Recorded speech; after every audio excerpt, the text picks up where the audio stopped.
ouviste o que foi dito: não adulterarás. Eu, porém, vos digo que todo aquele que olhar com desejo para uma mulher já cometeu adultério com ela no coração. Se o teu olho direito te faz tropeçar, arranca-o e joga-o fora, pois é melhor para ti perder um dos teus membros do que ter todo o corpo lançado no inferno. Se a tua mão direita te faz tropeçar, corta e joga-a fora, pois é melhor para ti perder um dos teus membros do que ir todo o corpo para o inferno. Também foi dito: quem se divorciar da sua mulher, dê-lhe documento de divórcio. Eu, porém, vos digo que todo aquele que se divorciar de sua mulher, a não ser por causa de infidelidade, torna adúltera, e quem se casa com a divorciada comete adultério. Ouviste também o que foi dito aos antigos: não jurarás com falsidade, mas cumprirás os teus juramentos para com o Senhor. Eu, porém, vos digo: de maneira nenhuma jureis, nem pelo céu, porque é o trono de Deus, nem pela terra, porque é o estrado de seus pés, nem por Jerusalém, porque é a cidade do grande rei. Nem jures pela tua cabeça, porque não podes tornar branco nem preto um só fio de cabelo. Seja, porém, o vosso falar sim, sim, não, não, pois o que passa disso vem do maligno. Pois então, na continuidade da nossa série de estudos em Mateus, nós avançamos agora para o capítulo 5, versículo 27, levando em consideração o que foi dito semana passada e que nós estudamos em Mateus 5, 17 em diante. Para uma breve recapitulada, Jesus vai usar de maneira intencional uma interpretação dos estudiosos do seu tempo para com alguns trechos da lei, e vai então trazer para uma interpretação sua que na verdade salienta a essência central da lei. Semana passada nós vimos, Jesus diz que a lei diz para não matar, e de fato, o mandamento era sobre isso. Mas ele vai dizer que aquele que odiava o seu irmão, que sentia raiva pelo seu irmão, era assassino da mesma forma. Então Jesus pega a essência da lei, e ele, como sendo aquele que cumpre a lei, não como cumpridor da lei, mas como a completude da lei, ele vai colocar o centro da lei em seu lugar certo. Da mesma maneira e nos mesmos moldes, o texto que nós lemos vai ser ressignificado com Jesus, combatendo a interpretação farisaica dos escribas, dos fariseus, dos saduceus do seu tempo. Ele vai dizer, mais uma vez: ouviste o que foi dito, não adulterarás.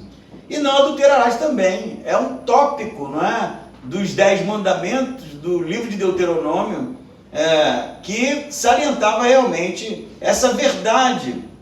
Então, o que Jesus está combatendo aqui? Os escribas e fariseus discutiam sobre o adultério, assim como os escribas anteriores produziram literatura sobre esse tema. E era bem óbvio, como não matar, não adulterar, é bem claro.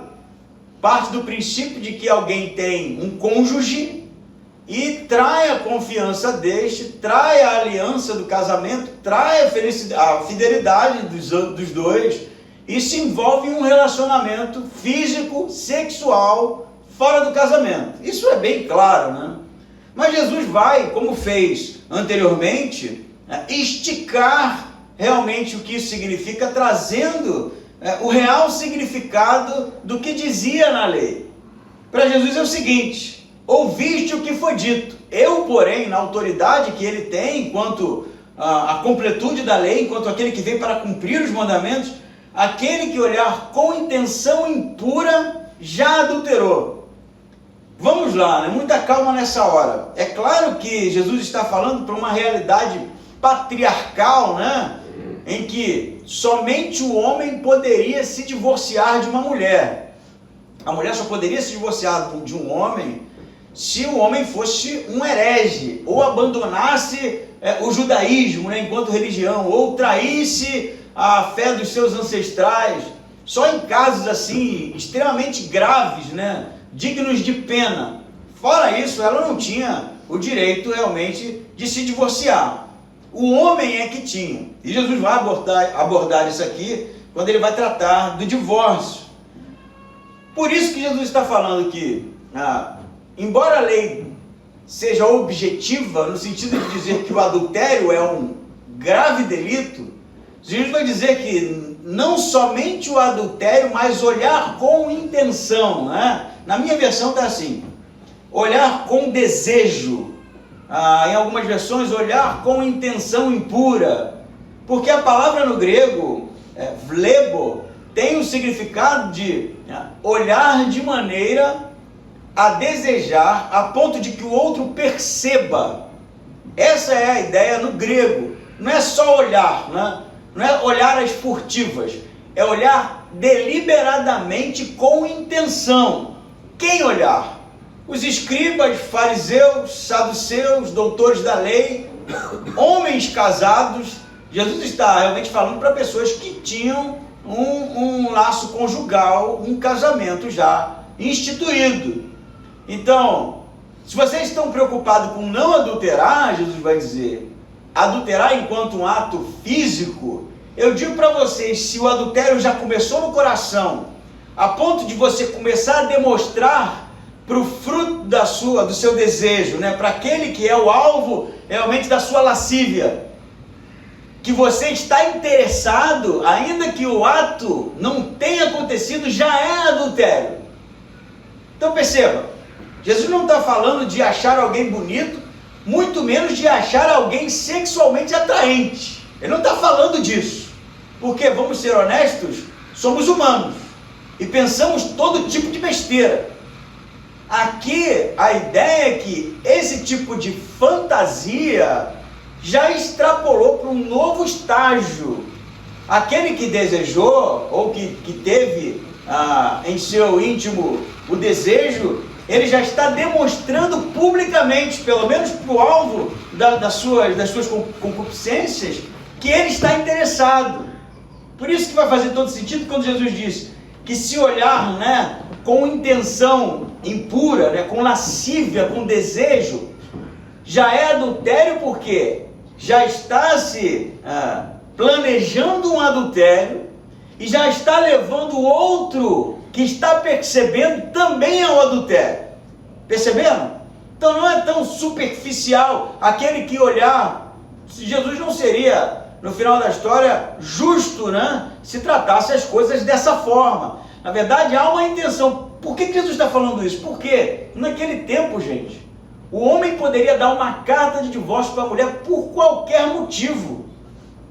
E a gente vai avançar nisso, mas para quem sabe ter um panorama mais claro, se a mulher deixasse a comida queimar, isso era motivo para o cara dar uma carta de divórcio. Se a mulher fizesse alguma coisa que para o homem era reprovável, em alguma instância, não interessa se ele estava certo ou errado, ele poderia redigir um documento sem ter que ir a juízo e dar para a mulher, e ela estava fadada a ser realmente alguém visto pela sociedade como uma mulher inadequada, como uma pessoa inadequada, porque foi, no final da história, rechaçada pelo seu marido. E aí o que acontecia? Qual era o comportamento? Ficavam um olhando para a mulher do outro. Isso que eles faziam.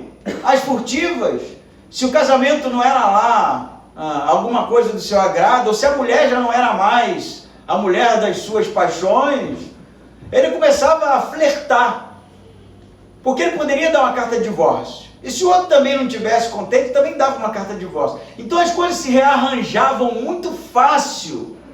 Por isso que Jesus vai vir aqui no âmago do que a lei está dizendo, não adulterarás. Eu, porém, digo que se você ficar flertando, demonstrando, se você estiver fazendo com que a sua os seus desejos, a sua lascívia, a sua ignomínia, a sua imoralidade já esteja brotando pelos olhos a ponto de levar o outro, quem sabe, a cair, você já está em adultério. E aí eu digo, né? Para mim a abordagem de Jesus, ela é, sim, para botar algumas coisas no seu lugar e para mostrar quão inadequado nós somos para cumprir regras. A única coisa que sobra para nós é depender dele, em graça, porque somos todos adúlteros. Todos adúlteros. Eu já falei isso para você, né? Se você conhecesse 1% das besteiras que eu penso, você sequer olharia na minha cara. Porque somos assim, não é? Somos assim. E no final da história, tanto o assassinato que Jesus vai combater na passagem anterior, que começa com a ira no coração, também o adultério só acontece quando nasce no coração e brota pelos olhos. Isso já é no final da história o avançar da linha. Tá bom, pastor, eu entendi. E eu entendi também o quão inadequado nós somos e o quão falhos nós somos. O que Jesus está querendo dizer aqui? Ele continua, né? Ele vai dizer, versículo 29, se teu olho direito te faz tropeçar, arranque-o e jogue-o fora. Olha só, você entende, claro, como eu, diferente de Orígenes, né? Orígenes foi um dos pais da igreja, nos primeiros séculos da igreja, que ele se castrou por causa desse texto. Mas se castrar não vai acabar com a lascívia, né? É óbvio que não vai, e ele escreveu sobre isso, que não adiantou muita coisa não. Porque Jesus está sendo metafórico, mas também muito claro, no sentido de que, se o olhar o problema, se o desejo já brotou no coração e você já manifesta isso em olhadas, né, de maneira que o outro perceba, então é melhor ficar cego, no sentido de que elimine isso da sua vida. Se é olhar, e se é assim que a gente está dando vazão realmente para que a queda aconteça, interrompa isso, corte isso, arranque isso, lance no fundo do mar. Não é que ele queira que você arranque seus próprios olhos, mas que você pare, você impeça, que você limite. Se o outro é tão atraente assim, você sabe que é um problema, se afaste, evite, vá buscar realmente em Deus que Ele direcione as coisas, porque tem alguma coisa quebrada aí, alguma coisa não está dando certa. Da mesma forma, se nós esticarmos ainda mais isso, pode ser que a gente não esteja olhando para ninguém em lugar nenhum, mas na nossa intimidade, o tipo de coisa que chega até nós e nós permitimos isso, pode gerar queda. Quando a gente permite que certas séries entrem dentro da nossa casa, cheio de imoralidade, quando a gente consome conteúdo na internet, no Instagram, no Facebook, seja lá onde for, que realmente conduz a fantasias extraconjugais. E assim, eu não estou querendo ser um hipócrita e legalista aqui, para, sei lá, pintar um fariseu, mas é para a gente prestar atenção nisso, porque a gente tem dedinho muito rápido para essas coisas. Os homens, então, rápido para essas coisas. Isso, gente, é trajetória para queda. Assim como tantas outras coisas que a gente abre janelas, abre acesso para que realmente esse tipo de comportamento gere em nós uma fantasia que pode nos levar à queda. Pode nos levar à queda. Se a gente no final da história não tomar cuidado, pode ser que um dia aconteça da gente estar em uma situação de fragilidade, mas o coração está tão cheio de imoralidade que a gente cai. E eu vou dizer uma coisa para você: cair é o natural, tá? Cair é o natural. O que não é natural é resistir, porque os instintos levam para isso, porque os hormônios levam para isso, porque a humanidade caída leva para isso. Nós temos essa tendência muito gritante. Sexo, gente, não é brincadeira. Não é à toa que José do Egito, quando foi abordada pela mulher do faraó, o que ele fez? Leu a Bíblia para ela? Orou junto? O que ele fez? correu, mano. Não, José, como assim? Correu, porque sabe que ia dar errado. E não é isso que Jesus está dizendo aqui, corte, arranque, interrompa. Mas é muito interessante a abordagem de Jesus, porque ele vai trazer uma nova figura para o texto, né? Porque dos olhos a gente entende, né? E realmente, os olhos manifestam o desejo do coração, né? Mas e a mão? Porque ele também fala da mão, né? E ele vai dizer o quê? No 29 ele fala se teu olho direito. Por que o olho direito? Porque era o melhor olho, né? A ideia é essa. Era o melhor olho, porque era vergonhoso você ser canhoto, né? Mesmo se você nascesse com habilidade maior no lado esquerdo, isso era vergonha. Não se cumprimentava ninguém com a mão esquerda, não se comia com a mão esquerda, não se escrevia com a mão esquerda. Então tudo era o lado direito. Outro dia eu explico por que da mão esquerda, né? Ser algo que não era usado. Eu vou dizer, né? Eu gosto de chocar mesmo. Porque quando se ia num banheiro, a mão que usava era a esquerda. Porque a mão direita era a mão de comer. E você sabe que naquele tempo as coisas eram meio precárias, né? Então não se usava a mão direita para nada. Da mesma forma, o olho, a abordagem é essa, o melhor olho é o direito. Então, se o teu olho, ou se o teu melhor olho, né, é o que está realmente manifestando esse problema, corta, evita, se afasta, interrompa.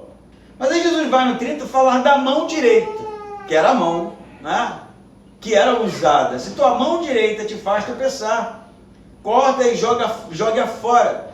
E a ideia da mão direita aqui é bem interessante, porque pode parecer que é a mesma coisa, né? Se teu olho direito, que é o melhor olho, te faz tropeçar, corte e arranque fora. Se a tua mão direita, que é a melhor mão, te faz tropeçar, corte e arranque fora. Só que a mão aqui, ela tem um outro significado, que tem uma conexão direta com o roubo. E tem gente que diz, teólogos, estudiosos, que Jesus está abordando as duas coisas de maneira distinta. Outros acham que não, que o contexto ainda é o mesmo. Por quê? Se a pessoa está olhando com intenção impura para outra mulher, ou uma mulher com outro homem, e o olho, o melhor olho já manifesta isso, já deixa isso perceptível. A ideia de cortar a mão é justamente porque esse indivíduo é um ladrão, porque ele está se apropriando da esposa de outra pessoa, porque ela está se apropriando do marido de outra pessoa. Então está tudo conectado aqui. É a ideia realmente de cobiçar, o desejo nasce no coração, se torna público, né, perceptível, até o ponto de que aquilo vira uma ação. É justamente isso que Jesus está trabalhando. Se a tua mão te faz tropeçar, então arranque, corte, evite realmente que isso aconteça, indo na raiz dos problemas. E aí Jesus vai dizer assim, para que você não tenha um problema maior. É isso que ele diz aqui? Para que você não vá a juízo. É isso? Para que você não tenha problemas relacionais com outras pessoas. É isso que ele diz? O que ele diz? Eu quero ouvir vocês falando isso. O que ele diz, gente? Para que não seja lançado inferno, gente. Jesus falou mais de inferno do que você imagina, tá? Mais de inferno do que você imagina. Porque esse tipo de comportamento não é o tipo de comportamento de pessoas transformadas pelo Espírito Santo. Não é. Isso é inaceitável. Inaceitável. Uma vez que não aconteceu e nós estejamos buscando isso, nós estamos realmente abrindo mão de algo que é sagrado, que é o casamento, que Jesus vai continuar abordando aqui, porque é a mesma situação. Mas eu queria contar para vocês uma história, eu já devo ter contado, né, mas aos 50 as coisas ficam um pouco repetitivas, né? Há muitos anos atrás, na igreja onde eu congregava, houve um problema. Eu já contei, acho que num pequeno grupo, devo ter contado. Eram dois casais amigos, que saíam juntos sempre, né? Estavam no shopping sempre, iam no cinema juntos, ou faziam algum tipo de atividade. Sabe assim, né? Quando tem um casal que se identifica com a gente, uma coisa nesse sentido. Até que o marido de uma se envolveu com a esposa do outro. E não só tiveram um casinho, mas se apaixonaram. Isso ficou algo tão, assim, perceptível que os cônjuges traídos foram até o pastor e disseram: está acontecendo isso e isso. E a história vazou. Essa história não é de ouvir falar não, tá? Aconteceu na minha igreja. O pastor chamou os adúlteros, né? Eles foram e disseram que aquele relacionamento era de Deus. Só podia ser de Deus. Porque eles estavam muito apaixonados. E era bonito, era belo. Para você ver o nível de pecaminosidade e cegueira espiritual que esse comportamento conduz. A ponto da gente deixar de ver o óbvio, a ponto da gente perder a noção dos riscos, a ponto da gente perder qualquer tipo de respeito próprio e respeito ao outro. Trair, gente, o adultério é desumano, é algo não natural, é algo que não deveria ser, embora a queda tenha feito isso com a gente. Então ouça o que Jesus tem a dizer. É melhor que você interrompa isso hoje do que você terminar no inferno, porque lá é o lugar dos adúlteros, lá é o lugar daqueles que realmente não respeitam aquilo que foi instituído por Deus, que é o casamento. Amém? Amém ou não amém? Amém. Pois é. Aí Jesus avança, não é? Ele vai falar no versículo 31, ainda é o mesmo tema, embora pareça que seja tópicos, né, que são separados uns dos outros, não, está tudo conectado aqui. É uma sessão realmente bem conhecida. Aí ele vai dizer no 31 assim: também foi dito, quem se divorciar da sua mulher, dê-lhe documento de divórcio. Eu, porém, vos digo que todo aquele que se divorciar da sua mulher, a não ser por causa de infidelidade, torna-a adúltera. E quem se casa com a divorciada comete adultério. A gente conversou sobre isso quando estudou Coríntios, né? 1 Coríntios. Mas vamos aqui, porque Paulo vai trabalhar justamente um conceito ensinado por Jesus sobre o casamento. Mas olha como está conectado. Por que os homens ficavam flertando? Porque podia dar carta de divórcio. E assim eles poderiam ficar, né, se relacionando com outras mulheres com a desculpa da lei. Não, a lei permite, né? Mas Jesus vai dizer o que a lei diz. E aí ele vai citar Deuteronômio 24, que realmente Moisés vai dizer que poderia haver a carta de divórcio num caso de, a palavra no grego é porneia. Porneia, o significado maior dela, mais conhecido, é de imoralidade sexual. Porneia vai dar inclusive origem à pornografia, né? Então, mas era algo muito interpretativo, que poderia ser também entendido como um comportamento reprovável pelo marido. Porque em Deuteronômio as coisas não são tão claras nesse sentido. Só diz que, no caso de divórcio, o homem teria que dar uma carta de divórcio. E, na verdade, Deuteronômio está protegendo a mulher. Porque se ela tivesse uma carta de divórcio, ela poderia ter um novo casamento. E ela poderia se casar de novo. O que não poderia acontecer era aquele que deu a carta de divórcio, no caso da mulher se divorciar ou do marido morrer, ele não poderia se casar novamente com ela, por causa do dote. Porque quando se casava, se recebia o dote da esposa, o pai pagava. Então o cara recebeu o dote, se divorciou, ela casou de novo, mas o outro morreu, aí ele se casa de novo, ele tem um novo dote. Então tem toda uma linguagem legal em Deuteronômio, e essa é a ideia, mas o foco principal era no casamento, que deveria ser algo sério, que deveria ser algo levado a sério. O problema é que no tempo de Jesus eles abandonavam a premissa central, que era o casamento, para discutir as exceções, para discutir a carta de divórcio.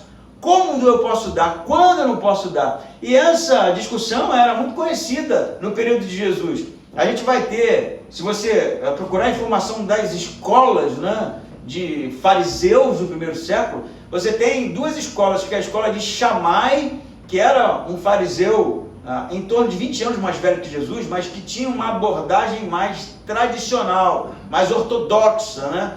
E que defendia que a carta de divórcio, como Jesus fala, só deveria ser dada no caso de adultério mesmo. Mas a outra escola que defendia, que é a escola de Hillel, que não, era algo que o homem poderia dar da maneira que desejasse, porque era uma abordagem mais liberal sobre o tema. Então, no capítulo 19, a gente vai estudar esse evento em si, quando abordam Jesus e perguntam, pode dar carta de divórcio ou não pode dar carta de divórcio? E aí a gente vai entrar muito mais no texto, mas a abordagem de Jesus, tanto lá quanto aqui, é que existe o adultério, e essa é uma cláusula de exceção, né? E é justamente isso que ele está combatendo aqui para que não aconteça. Mas o casamento é algo que não pode ser desfeito. Essa é a abordagem de Jesus. O casamento é algo instituído por Deus.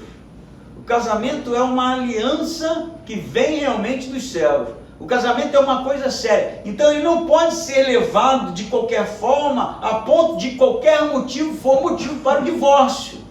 Porque era isso que acontecia. Ele não pode ser conduzido, né, de maneira a entender que se eu realmente não estiver satisfeito, se minhas vontades não estiverem sendo atendidas, se alguma coisa não está do meu agrado, aí eu simplesmente abandono o outro. E eu vou dizer para você, por que isso é algo tão sério?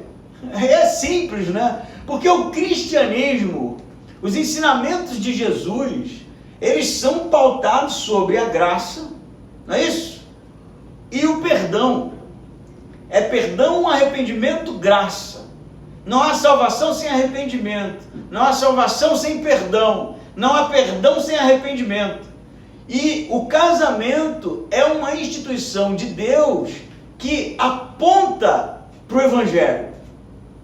Que aponta para o Evangelho. Não é à toa que o apóstolo Paulo, por exemplo, vai fazer a comparação do casamento com Jesus e a igreja. Não é isso? Jesus não é um noivo, a igreja não é a noiva, eles não vão se encontrar um dia. Jesus não é um noivo que faz tudo pela noiva, que morre pela noiva. A noiva não é aquela que espera em fidelidade, ansiosamente, a vinda do noivo. Toda essa linguagem realmente, ela é uma linguagem bíblica do Novo Testamento, mas o casamento é um modelo. O casamento é o lugar em que nós experimentamos o perdão.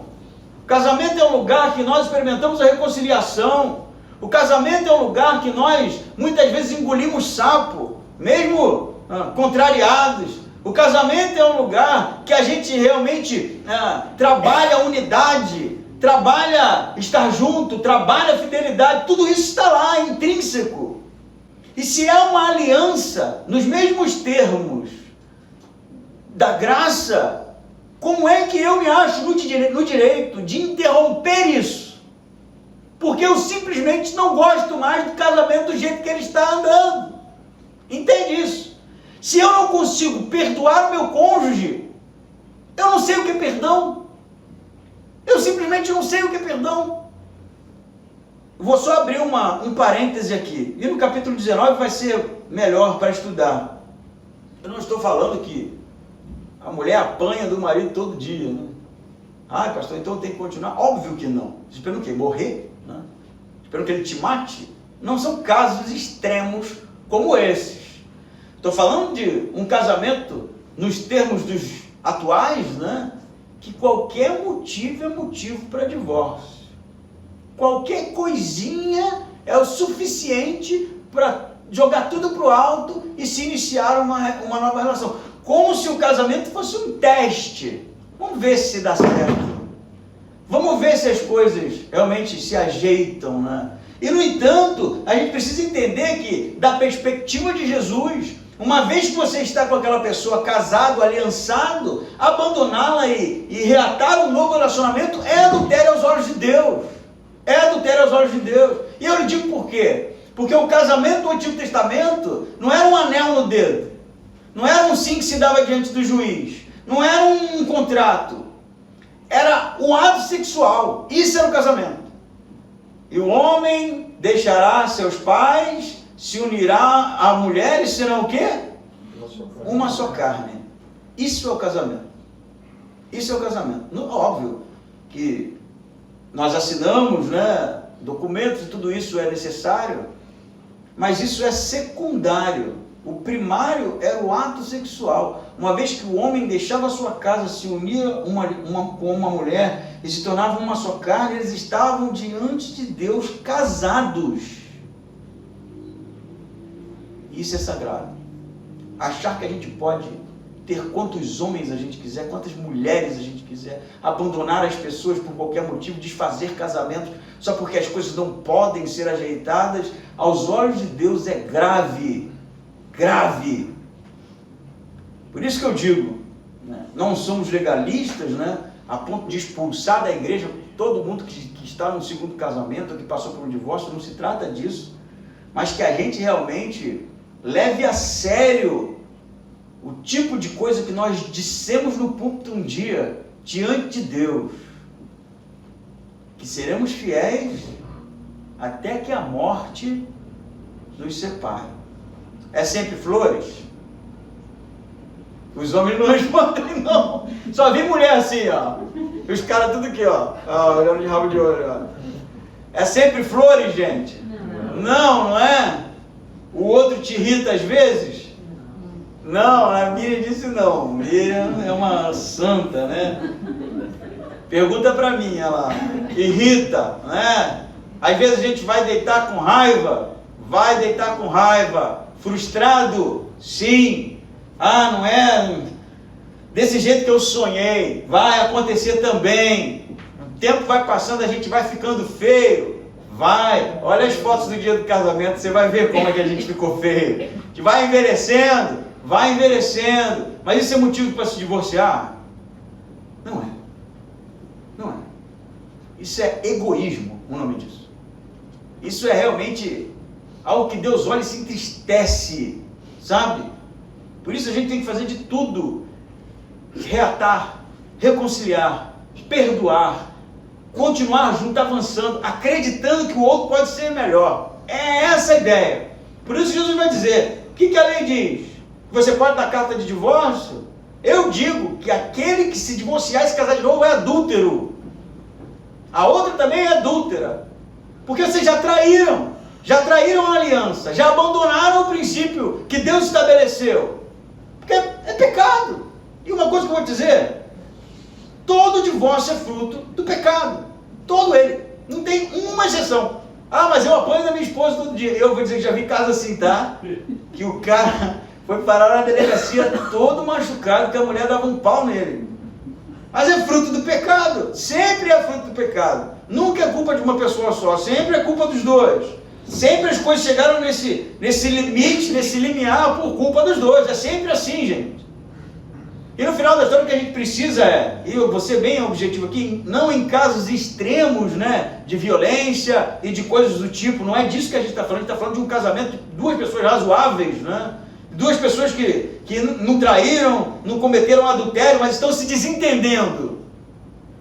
Há espaço para o perdão quando Jesus está no nosso casamento, quando o Espírito Santo habita no nosso casamento, quando Deus mora na nossa casa, sempre haverá espaço para perdão e reconciliação. Amém? Amém. Senão nós falhamos.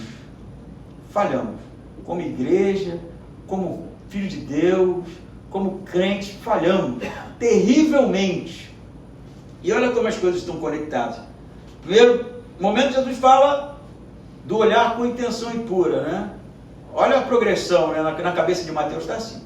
Se olhar com intenção impura, se você começar a deixar isso aflorar, já é adultério. No coração já é adultério. Segundo momento, se você der carta de divórcio, seria o segundo estágio, né?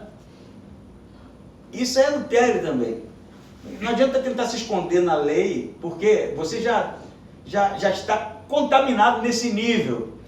E aí você fala, pastor, mas o 33 a gente leu, não tem nada a ver. Será que não tem nada a ver? Jesus fala assim no 33. Ouviste também que foi dito aos antigos, não jurarás com falsidade, mas cumprirás os teus juramentos para com o Senhor.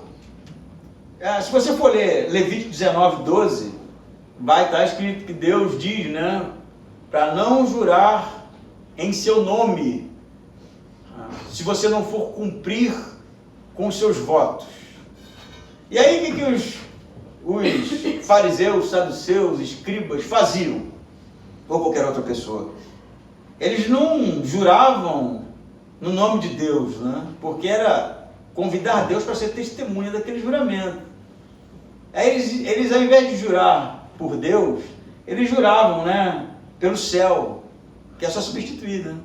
Não, juro pelo céu, né, que eu vou cumprir com o que eu estou prometendo para você. Ou eles juravam pela terra, por Israel, na verdade, né? É a mesma substituição.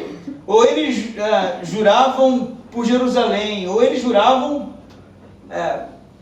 a ideia da cabeça aqui é tipo, eu quero perder a minha cabeça, né? Ser decapitado. É uma maneira de extrapolar o juramento, se eu não cumprir com essas obrigações.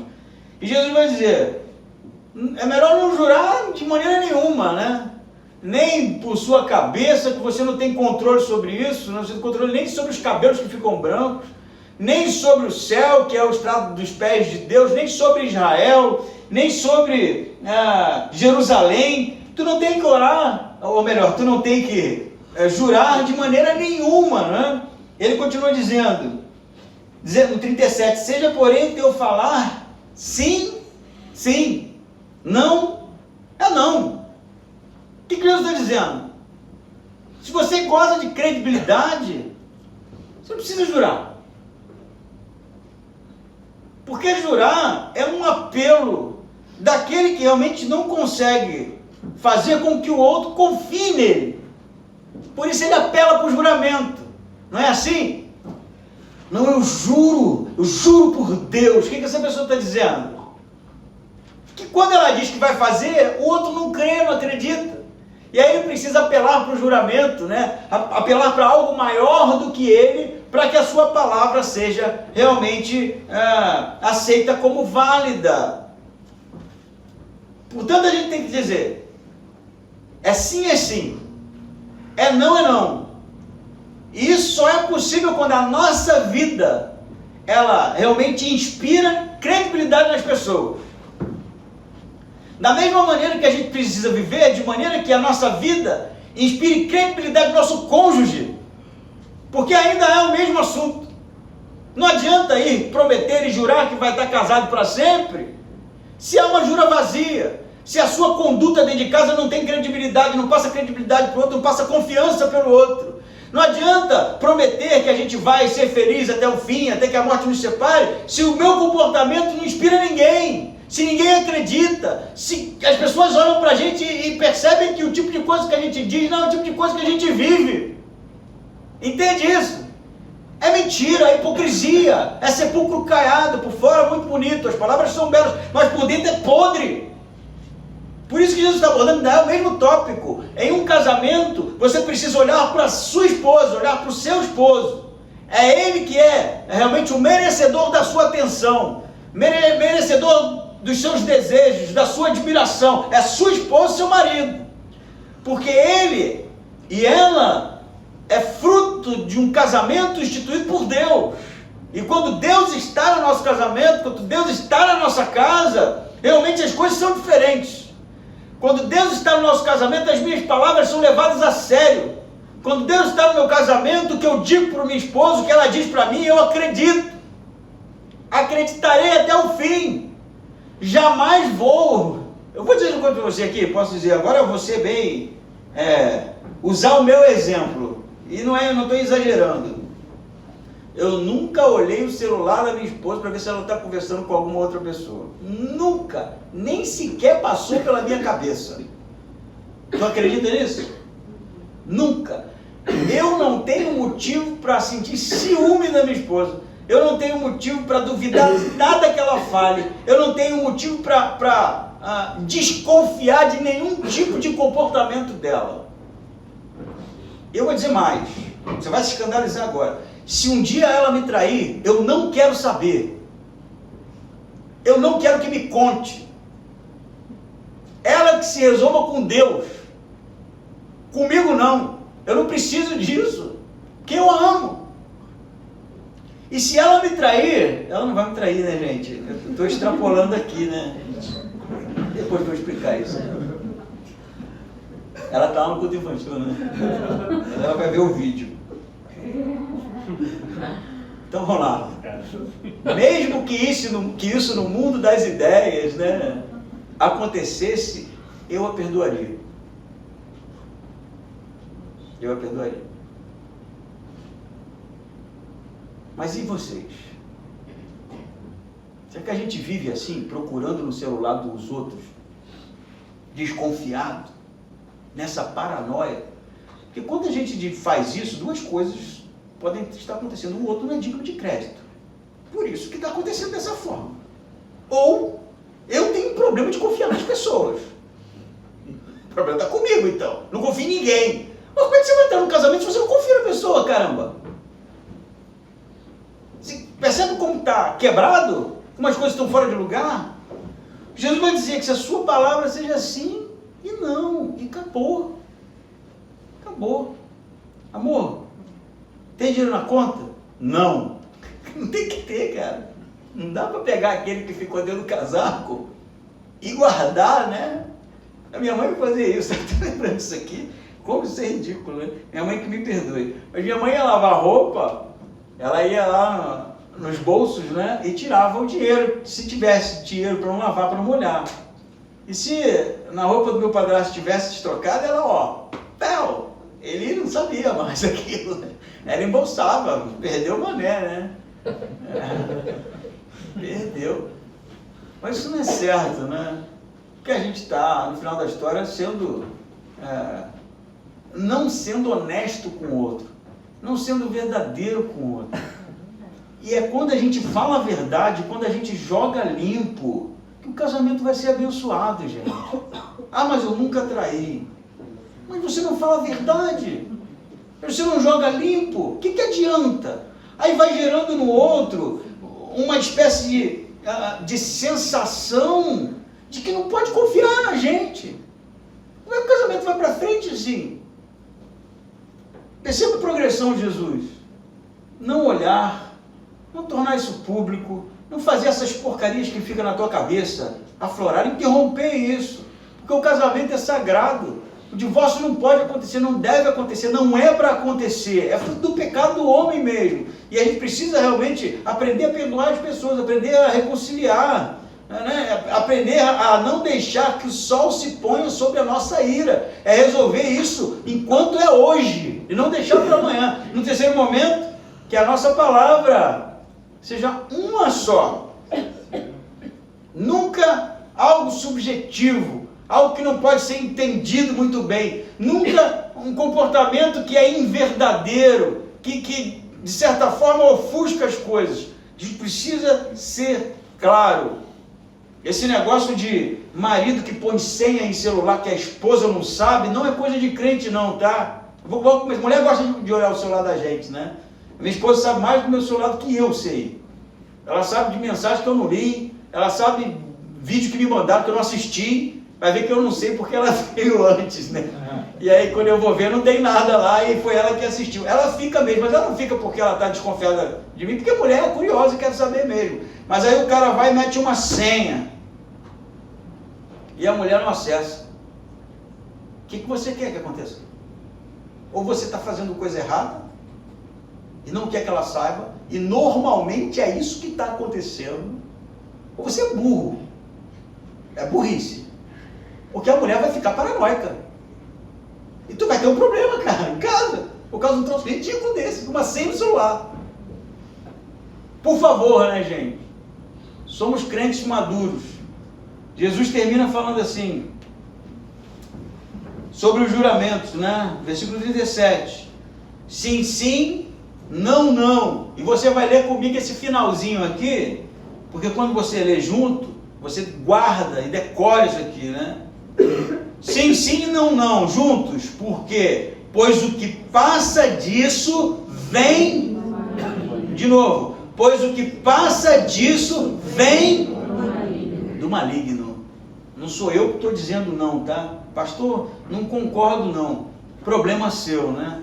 pega a Bíblia, vai discutir com o que Jesus falou, não sou eu que estou falando, eu sou só o mensageiro. O que passa disso vem do maligno. Porque ele é o que engana, ele é o que gera ciúmes, ele é o que esconde a verdade, não os nascidos de novo.